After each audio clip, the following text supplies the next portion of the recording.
Today on Clear Your Clutter Inside and Out, we're talking about imposter syndrome.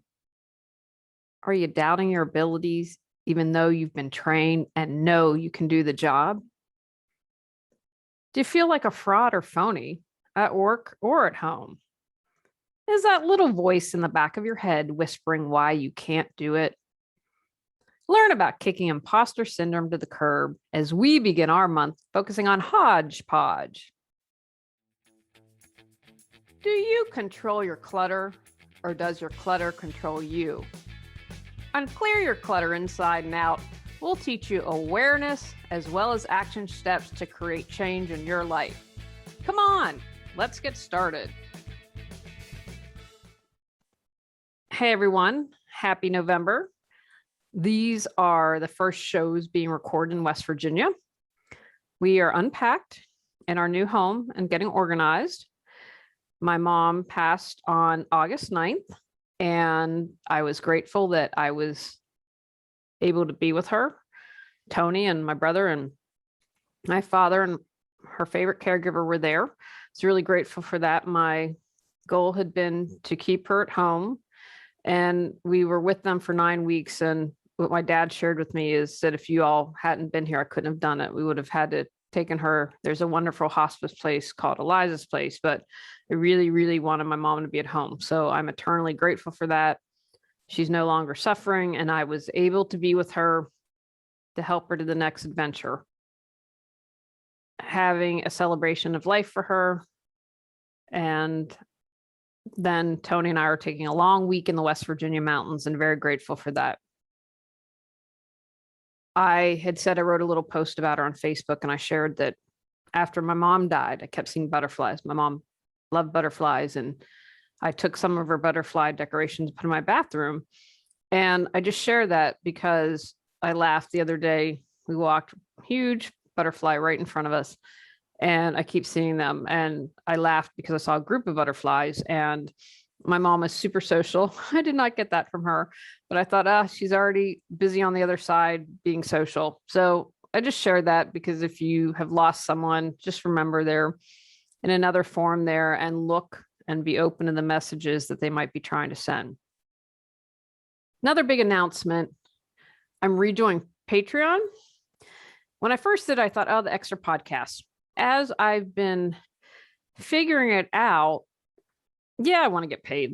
I'm not going to lie and say I don't. But what I realized was what I really hope for people to do is to take action and to move forward in their lives. I get these incredible emails, and they always make me excited when people say, you've helped change my life. I've listened.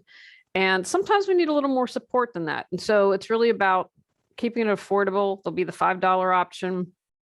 I'm tweaking now, but it's going to be ready to roll at the end of December. You'll see by the end of December, you'll see all of the updates, what the new and improved Patreon channel is going to do. So if you've been listening to the podcast for a while, or if you're new and you are ready to take action and change your life, that's what the focus is going to be. It's going to be not about the podcast. It'll be, I think, giving you a weekly assignment to begin with. And so I just share that.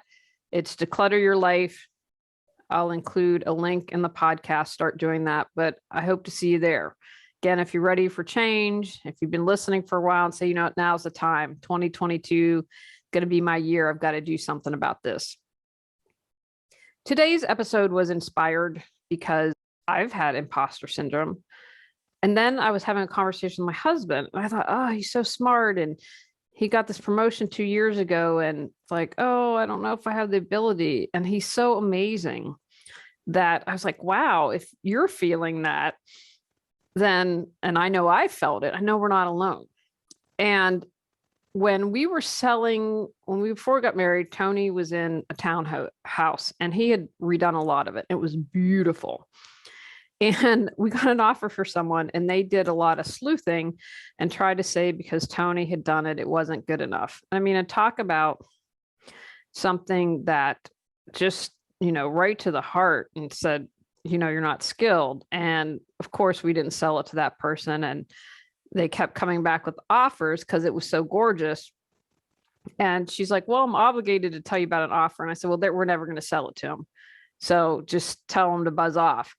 And then later when we were selling the house that Tony moved in with me, the guy's like, wow, I would hire you to do floors. We just didn't have time. And so we hired someone to do some new floors. But as a wedding present, Tony had created this beautiful tile floor in the dining room with these patterns. And anyway, the guy's like, wow, you're really good at that. But he sometimes feels that imposter syndrome because he wasn't formally trained. The coaching program I did isn't the big international coaching federation or whatever, not one of the two big programs, but it was what I needed.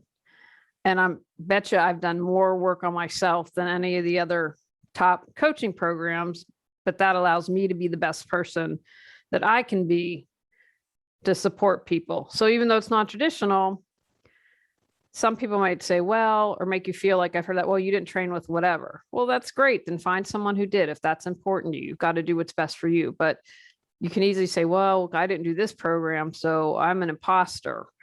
And I know that's not true because I see the results.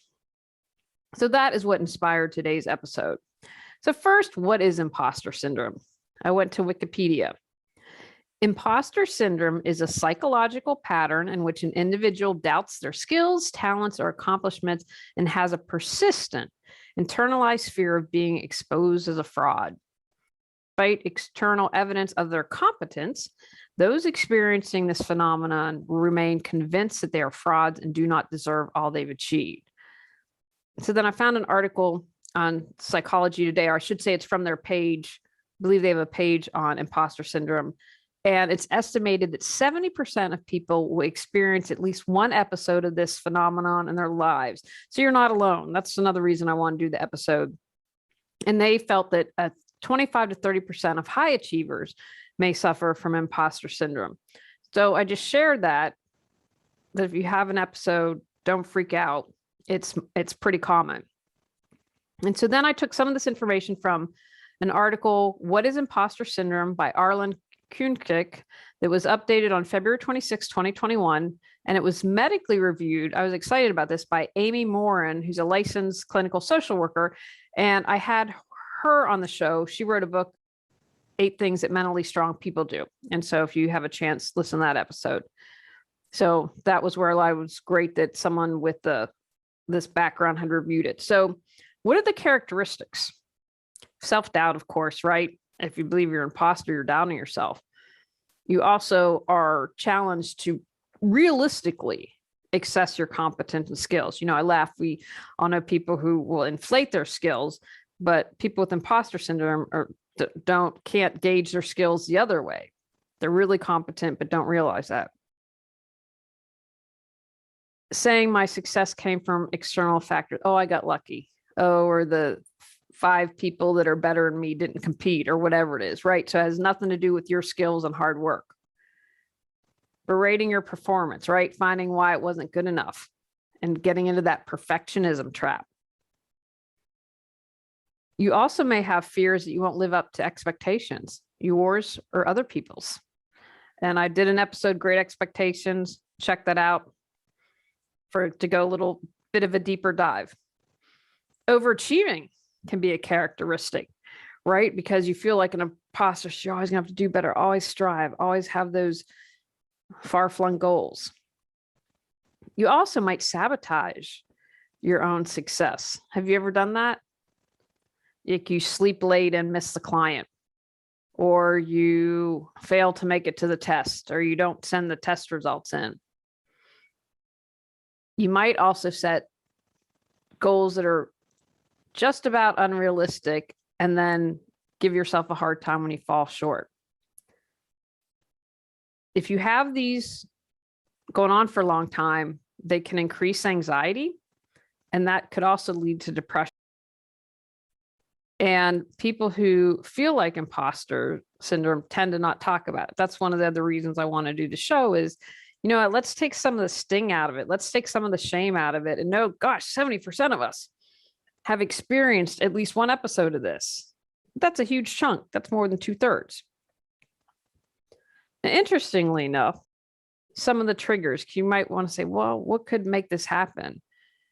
If someone calls attention to your success, oh, no, and it might not be being humble, it might be more about imposter syndrome. You don't want anyone to acknowledge your success. And it's kind of ironic that here you are being complimented on your awesomeness, but that could increase your imposter syndrome. Or if you have some losses, right? You have a couple losses and you think, oh, it's all because of me. There are just so many things that are out of our control sometimes that it has nothing to do with your ability. I shared the story. I wrote a couple federal grants. Gosh, it's been maybe close to 15 years ago. And none of the grants that I got were funded. Well, I found out that they were USDA grants. And that year, the chairperson was from Maine. And guess what? Maine got a ton of them. I have no control over politics. It doesn't mean that I'm not a skilled grant writer. You might say because of that, it has something to do with me. Here are some questions that you could ask yourself. Are you very sensitive, super sensitive to criticism, even constructive criticism? Constructive criticism is a good thing, but if you're super sensitive to that, because then you're not going to be able to realistically take the goodness from that, and it starts you down that imposter syndrome road. Do you tend to downplay your expertise and your successes? Again, not being humble, it's because of this feeling like, wow, I'm really not that good. Are you caught in the perfectionist trap? Are you always pointing out your flaws and mistakes? Do you say, I just got lucky? Or it's again, external factors. Do you have this fear that you're going to be found out as a phony? Now, imposter syndrome, there are types, and they can show up in a couple different ways. So as I share these, see if any of these relate to you. Perfectionist. And I did an episode on perfectionism, so check that out. You're never satisfied with your work. Oh, I can do better. It's not a fun place to be. I used to be a perfectionist. It was never good enough. I would fixate on my flaws or mistakes or how it could have been better. The books are a great example. Like I had proofread, I had grammatical, I had content by 3 different people and then me, and they're still, and then I went back to them and there were still typos. And if you get a book, there's probably a typo in it now, but I had to choose, I need to get this material out. I need to support people. So I'm going to go ahead and do it and not stress about a typo. And if someone picks out a typo, good on you. I mean, I have to tell you, the other day it said it was a New York Times bestseller, it was mystery, love mysteries. And it had like 5 or 6 typos. And this was done by a publishing house. So I have to tell you, I was quite shocked by that because, you have a whole team and they're experts and doing all that. And I'm like, if a New York Best Times seller can have all those typos. And I just naturally, that's something I pick out. I can't tell you if the grammar is wrong, but if there's a typo, I'm going to catch it. It's just something that how I'm built. But then I was like, if a New York Times bestseller can have all those typos with a team, then you know what? I'm doing A-okay. Now, the article reviewed called this the superhero, but I wouldn't phrase it that way. I'd call it the 24/7 worker, because you feel inadequate. You're going to push yourself as hard as possible. Again, I talk about how before I met my husband, I used to work on my business 24/7. And I'm sure part of that was being fueled by imposter syndrome. Well, you're how old and starting your business? Well, what's your formal training in this? All of that stuff. So the 24/7 worker is just always going to be going and going and going and pushing themselves as hard as possible. The expert. I'm a fan of lifelong learning, but in this case, people are never satisfied with their level of understanding. And they're super skilled, they're highly skilled, and they underrate their own expertise, right? There's always more to learn. There's always more to learn. And they just don't honor that they're already pretty much an expert. Genius, I wouldn't have called it this, but that's what they use. You set excessively lofty goals and then feel crushed when you don't succeed at the first try, right? I mean, it's always good to shoot for the moon. What is that? Shoot for the stars and you might reach the moon. I'm a firm believer in that. But if it's going to fuel you feeling like an imposter, then that's not helpful. And then finally, the individual, which I think happens a lot here in America where I am. I know that I definitely fall into this category. I'm much better than I used to be, but prefer to work alone. And they link self-worth to productivity. So they offer rejection. Oh, I don't need any assistance. I don't need any help, because for them, needing help or asking for assistance is a sign of weakness or incompetence, right? That's one of the things I had to let go. It's like, I can do my website 90% of the time, 90% of it, but I am not competent. I need to hire someone else. It doesn't mean that I'm a loser, but that's just not my area of expertise. And so realizing that a team is what I need and not keeping it to myself. Feel stuck, but have no clue what you need to do to move forward? Would you like to feel energized and excited every day? Are you ready to create the life you desire? Julie Coraccio supports you in finding the answers within and then taking action to make changes happen. Visit reawakenyourbrilliance.com to learn how Julie can support you with life coaching. All right, so how do we overcome, right? We don't want to have imposter syndrome anymore. One of the first things I'm going to suggest is you talk about it, because as I mentioned a moment ago, people tend not to, right? They're embarrassed. Times say, hey, I feel like an imposter. No one's going to hire me for business, or they're not going to trust me. When we share our stories, one, it helps release shame, because there's shame about feeling like this. Well, if 70% of us are feeling like this, we're not alone. And you might be surprised when you share your stories, how others open up. And you're like, wow, I would have never thought Susie Q would have had imposter syndrome. And when we share and are vulnerable, that allows us to all be supported and move forward. Make a realistic assessment of your abilities. I'm a firm believer of writing a list of all the awesome sauce things about you. And so when you're feeling down, you remember, oh, I accomplished this. I did that. But also having a self-assessment. So things I'm not good at. Doing taxes. I'm trying to think of what I pay people to do, like website design, fashion, interior decorating. I'm an okay cook and baker, and I don't farm that out. I'm trying to think of things that I do or ask for support. Not good at accounting. I can barely balance my checkbook. So I know those are areas of weakness for me. And then I also know what are strong things: writing, speaking, decluttering, organizing, coaching. And I have a realistic idea of what my strengths and weaknesses are. So take the time to honestly assess it. And again, if you have imposter syndrome, you're not giving yourself enough credit. So get feedback from someone else, someone that you trust, someone that's not going to be judgmental. Be very delicate and smart about who you pick, because you don't want someone that might push you further into believing you're an imposter and a fake and a fraud and a phony when you really aren't. And there are also tests and assessments that can also give you really good feedback to find out what your skills are. Don't worry about what others say. How much of imposter syndrome is fueled by this? By social media comments, by people. I think the best rendition of God Bless America is by Whitney Houston. Boy, did that woman have a voice. And so someone posted it. I think it was at the Olympics or track and field. I think it was a sporting event. And she sang it. And wow, I got chills, just how phenomenal. And people on YouTube downvoted it, thumbs down.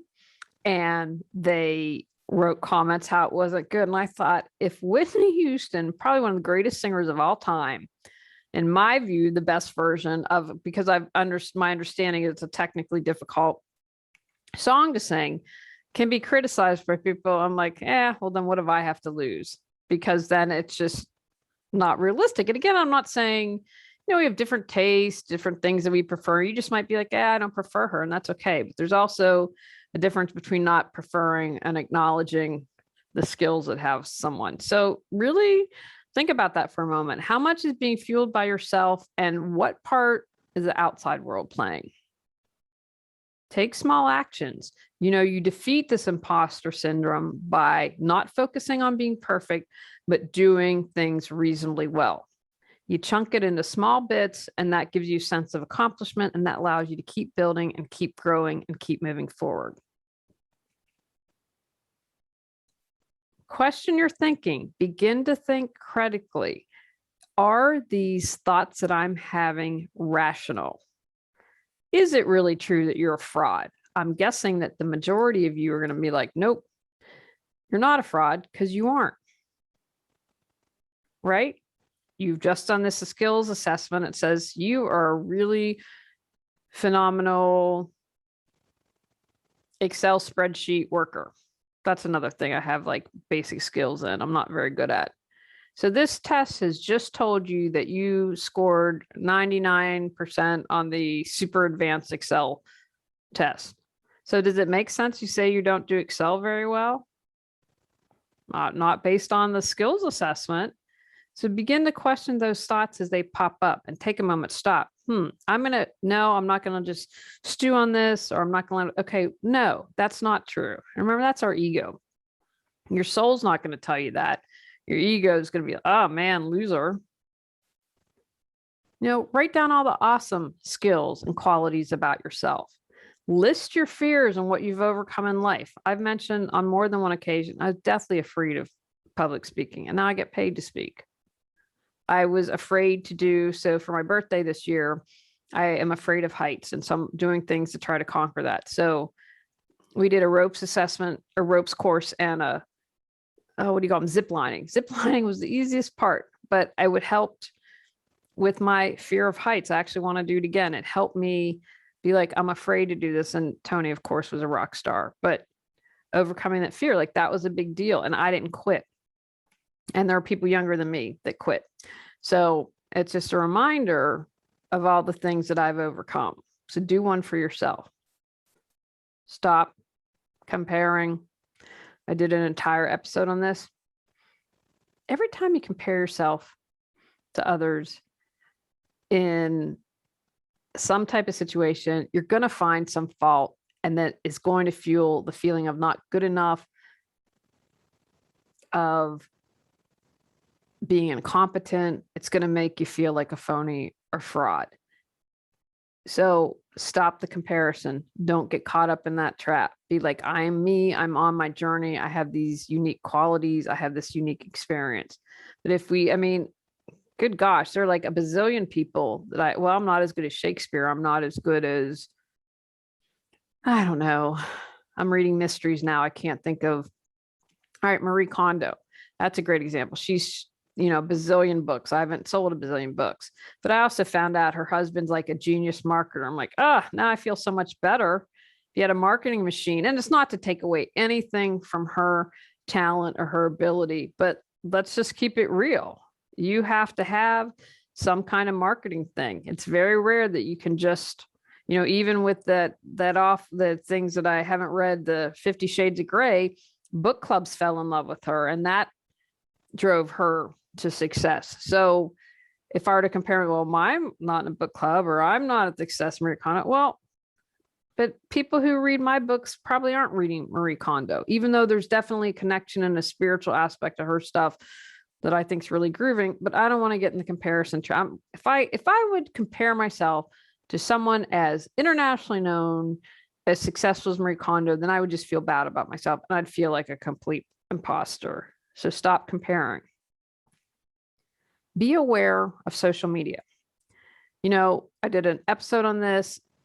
Being on social media a lot can lead us to feel inferior. Of course, we're going to feel like an imposter, but so much of social media is fake. So if you're trying to portray this image of someone you're not, or if you're following a lot of people do, then that's going to make you feeling like a fraud worse, because you're going to be found out. It's like the people who Photoshop themselves in front of private planes and don't own private planes. Well, how are you going to feel when social media dumps on you after they find out it's a fake? Identify your biggest fans. Who loves you? I have a group of people that I have kept their emails. I've kept things they sent me. And if I'm feeling down, I pull those out. I'm really grateful. I have some super fans from the podcast that I just absolutely love and that I am honored and privileged to know. So figure out who your biggest fans are and who are your biggest family members. Like my husband supports me in everything. He's great. I have some other family members that are like, my mother was like that. You can do my grandmother. You can do anything you put your mind to. Identify your biggest fans and supporters. Don't hinge your identity to your success.